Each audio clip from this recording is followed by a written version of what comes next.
Beralih ke berita lainnya pemirsa, tingginya beban belanja pegawai di lingkungan pemerintah Kabupaten Ngawi menjadi perhatian serius oleh DPRD. Fraksi PDI Perjuangan mendesak Pemkab segera mengambil langkah strategis dalam menekan tingginya belanja pegawai. Hingga kini beban belanja pegawai pemerintah Kabupaten Ngawi masih cukup tinggi.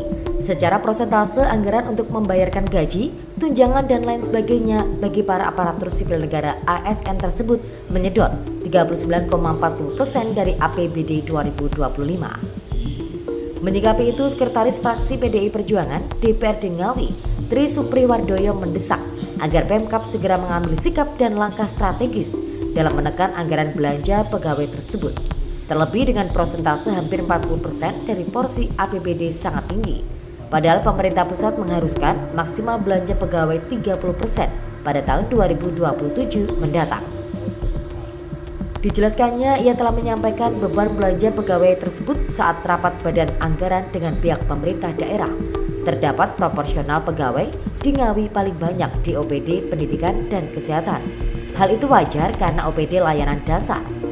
Meski begitu, lain yang juga cukup tinggi yang tidak termasuk layanan dasar sedianya bisa dilakukan evaluasi dan dilakukan pemerataan agar secara proporsional kebutuhan tenaga tetap terpenuhi. Yang angkanya menyentuh hampir 40% di tahun ini, kita sebagai anggota Dewan mempunyai fungsi kontrol yang tentunya nanti di tahun 2027 itu bisa menekan untuk belanja pegawai sesuai dengan aturan 30%. Jadi mungkin kemarin pada waktu bahkan sudah kita bahas dengan pemerintah daerah. Jadi mungkin untuk sementara jawaban dari pemerintah daerah sudah disiapkan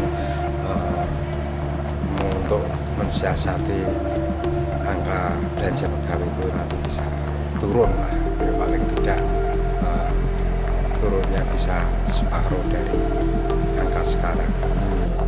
Diketahui jika sampai tahun 2027 mendatang, porsi belanja pegawai masih di atas 30%, maka sanksi penundaan beberapa dana transfer baik DAU ataupun DBH ke daerah dari pemerintah pusat, sehingga perlu ada evaluasi terkait dengan optimalisasi jumlah tenaga saat ini agar tidak membebani anggaran daerah. Ito Wahyu, JTV, Ngawi.